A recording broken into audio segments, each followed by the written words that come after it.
Merci de rester fidèle au programme d'ITV. C'est parti pour cette édition du soir. Les titres. Réforme du Code de la famille. Amnesty International section au Sénégal porte le plaidoyer pour une égalité des genres. Le syndicat des travailleurs et contrôleurs au ministère du Travail veut une accélération du Code du travail et le renforcement de leurs moyens. Ses membres invitent le nouveau ministre du Travail à prendre en charge leurs préoccupations. Une pirogue transportant plus de 170 migrants portés disparus depuis plus de 5 mois. Elle avait pris départ à Bargny. Et puis, retenez qu'également, pour le reportage du jour, s'intéresse aux problèmes d'insécurité à Ndiarème, Lumamoulaye, c'est à Guédiawaye. La mairie a pris à bras le corps le combat pour mettre fin à l'insécurité dans ce quartier. Voilà pour les titres. Le développement, c'est dans une poignée de secondes.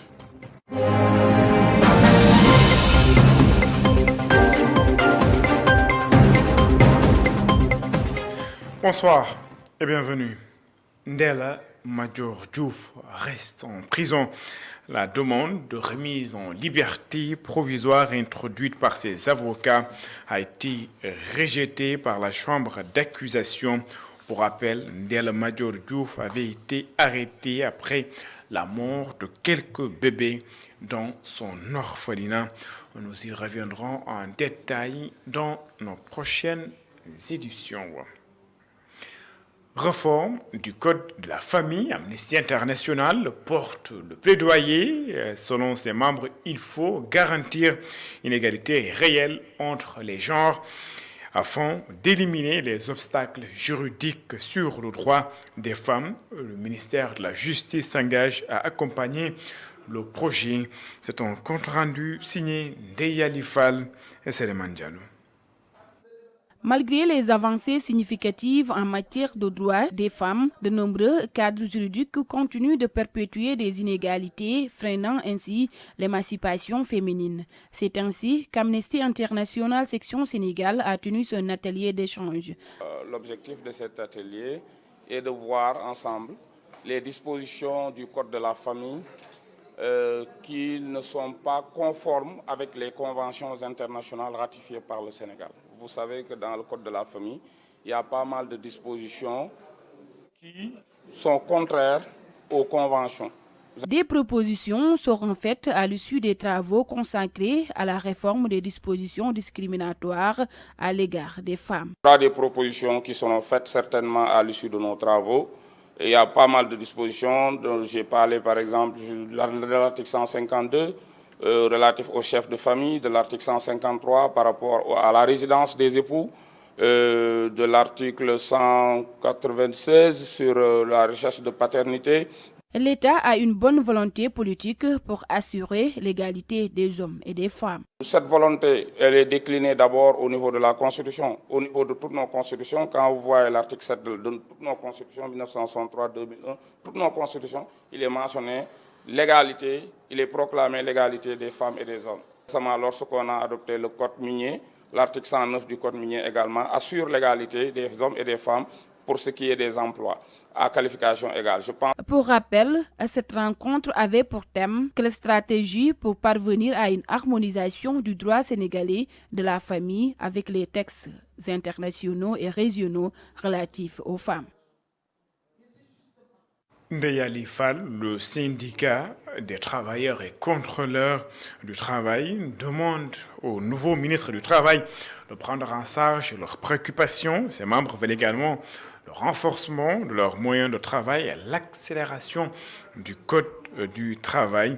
Le syndicat souligne également que 111 inspecteurs et contrôleurs de travail ont en charge 407 890 entreprises.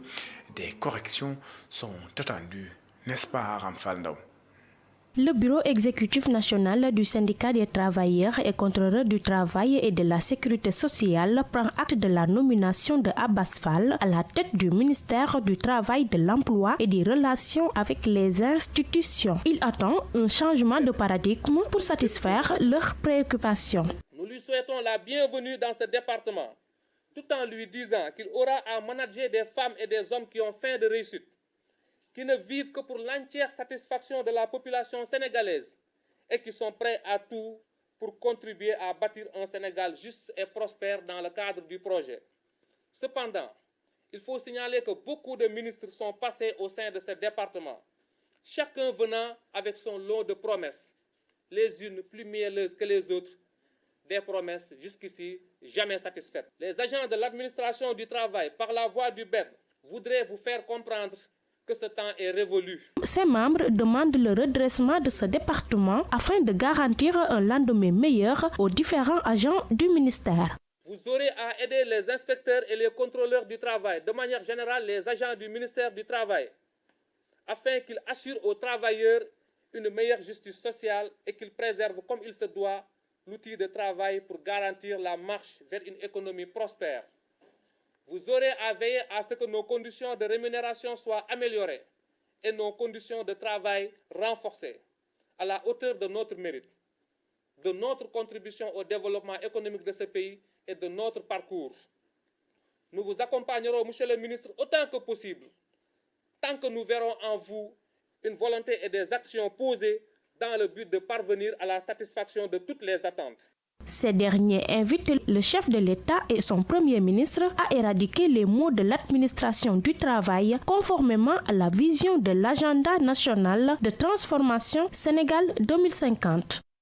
Nous voulons néanmoins conclure par lancer un dernier appel au président de la République et au premier ministre pour leur dire qu'ils ont été à la station de syndicalistes défendant les intérêts des membres de leur corporation, station que nous occupons aujourd'hui. En tant qu'énarques que vous êtes, et connaissant parfaitement les maux de l'administration du travail, nous attendons de vous que vous signiez tous les textes déjà soumis à votre validation et qui ne feront que concourir à une meilleure optimisation des finances publiques. Par ailleurs, le syndicat précise que le dernier recensement des entreprises de l'ANSD montre qu'il y a 111 inspecteurs et contrôleurs du travail pour plus de 407 890 entreprises, soit un inspecteur pour 3 674 entreprises. Les autorités sont interpellées. Je le disais en titre, une pirogue transportant plus de 170 migrants portés disparus. Elle avait pris départ à Bargny. Le président de l'ONG Horizon Sans Frontières demande la mise en place des assises de la migration et l'installation d'une commission indépendante dédiée à cette problématique. Boubacar Sey, président de l'ONG Horizon Sans Frontières, est joint par iRadio. La disparition d'une pirogue de plus de 170 Sénégalais, dont 23 femmes, des enfants et même des bébés. La pirogue serait partie de Bargny dans la nuit du 5 mai. Ce nouveau drame devrait tous nous interpeller aujourd'hui sur ce fléau devenu conjoncturel, vu la récurrence des naufrages. L'heure est grave, l'urgence est absolue. Je conseille à l'État du Sénégal de mettre en place le plus rapidement possible une commission nationale indépendante ou bien une délégation spéciale exclusivement dédiée à la problématique. Ceci permettra, dans une démarche systémique, de poser le problème dans toute sa diversité, sa transversalité et sa complexité. C'est un problème sociétal. S'attaquer à nos pesanteurs socioculturelles, à cette pression sociale culturelle. C'est l'idée de partir qu'il faut aujourd'hui tuer. Aller aussi vers des assises de la migration, parce que les causes du moins sont multiformes, multisectorielles et multidimensionnelles. Il faudra qu'ensemble, qu'on s'asseye autour d'une table pour des perspectives de solutions durables en vue de réduire les risques à des proportions tolérables. La mairie de Limamoulaye, ou Ndiarem Limamoulaye, c'est à Guédiawaye, est en croisade contre l'insécurité. Les autorités municipales ont installé 500 lampadaires pour éclairer les rues de la commune, initiative saluée par les populations qui espèrent que la quiétude va désormais régner dans les différents quartiers où les agresseurs régnaient en maître. L'installation des caméras de surveillance est également envisagée par la mairie de Ndiarème Limamoulaye. C'est ce que nous dit Mamadou Lamine Fati dans ce reportage.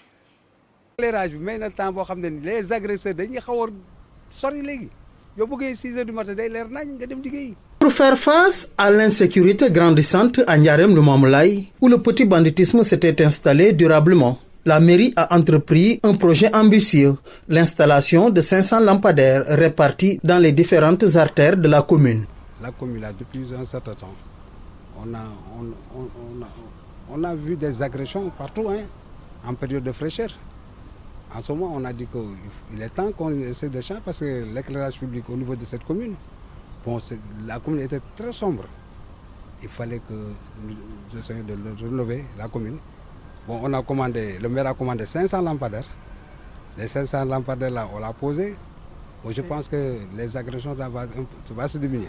Dans mon coin, là où j'habite, il y avait une fréquentation là-bas, des vagabonds sont là-bas. Mais le jour qu'on a monté les lampadaires là-bas, ils ont disparu. La population se félicite de cette avancée majeure. Pour Amadouba Boutiquier, ces lampadaires constituent un levier essentiel dans la lutte contre l'insécurité qui gangrénait le quartier. Toutefois, il suggère d'aller encore plus loin en équipant certaines zones de caméras de surveillance afin de renforcer les dispositifs de sécurité.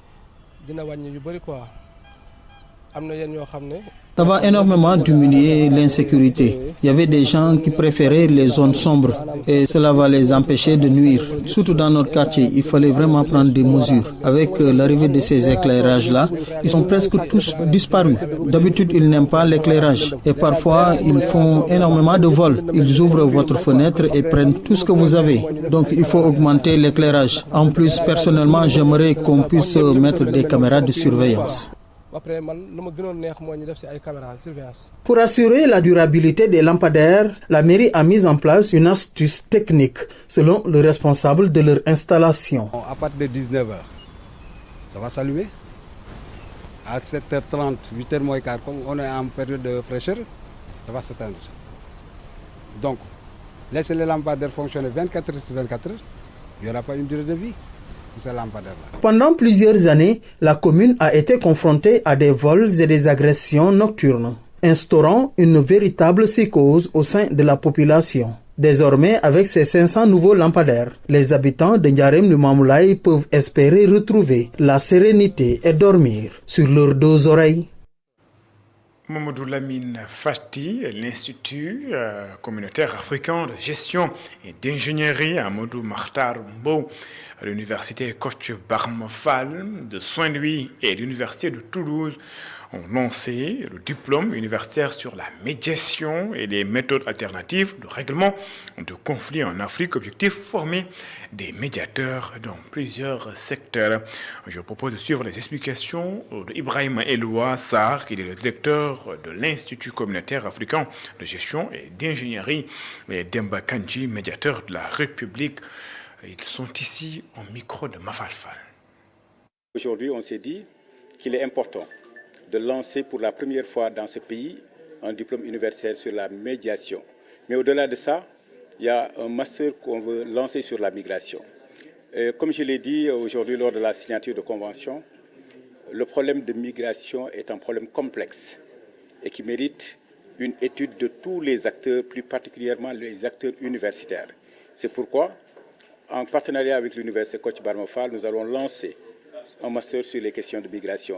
Et nous remercions vivement le directeur des relations extérieures de l'île Canaries qui est venu aujourd'hui animer une conférence pour prouver simplement qu'il y a des Sénégalais qui sont en Espagne et qui vivent dans des conditions extrêmement difficiles et que les Sénégalais peuvent rester chez eux, peuvent rester chez nous et avoir toutes les conditions requises pour se développer. C'est pourquoi nous sommes en train de travailler avec les deux universités pour d'abord aller vers la sensibilisation et faire une étude, permettre à ce que les sociologues, que les juristes, qu'on puisse faire un brainstorming pour savoir les causes effectivement de la migration et essayer de trouver les solutions. Les institutions de médiation commencent à se multiplier. Il y a le médiateur de la République, il y a le Haut Conseil du dialogue social, il y a d'autres régulateurs.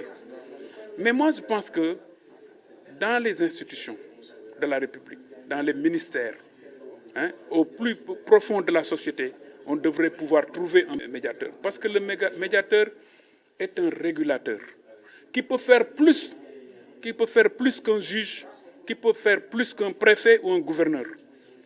Parce que le médiateur, tous ces gens, juges, gouverneurs, ne s'occupent que du droit. Le médiateur, lui, peut s'occuper du droit, mais au-dessus du droit également, par-delà le droit, il a la possibilité d'avoir recours à une arme que les autres n'ont pas, c'est l'équité. Le médiateur peut mettre le droit de côté pour demander à ce que l'équilibre soit rétabli en faveur de la partie lésée au nom de l'équité. Le médiateur peut demander à l'administration qui a une décision de justice de ne pas l'exécuter parce que ça créerait un déséquilibre en défaveur du citoyen.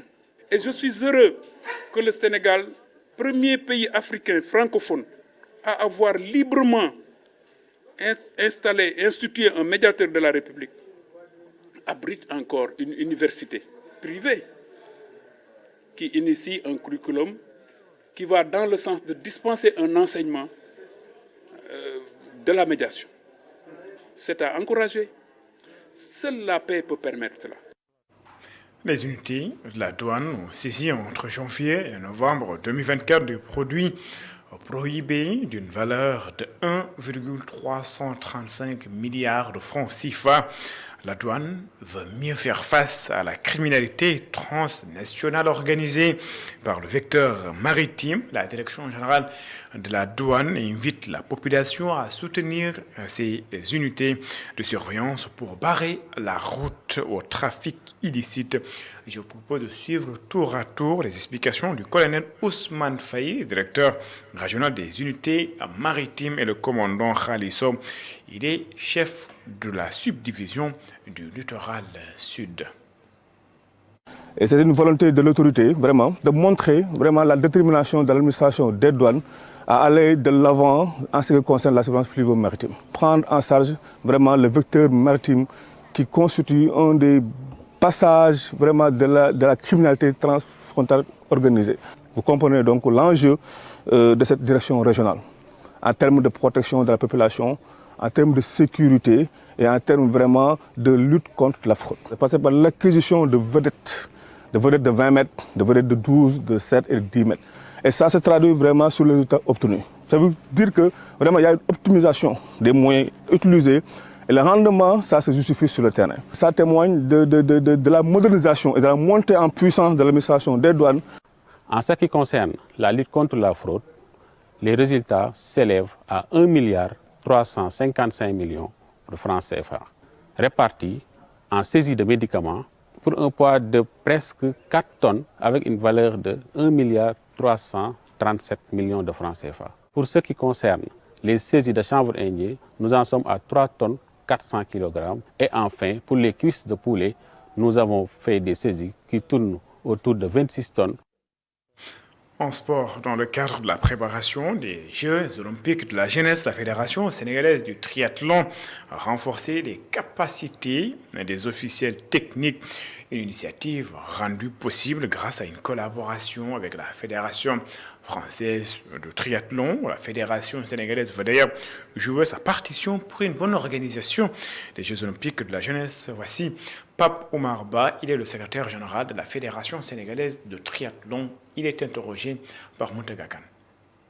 Dans le cadre de l'Association des pays francophones de triathlon, la Fédération sénégalaise bénéficie d'un appui de la Fédération française sur tous les plans.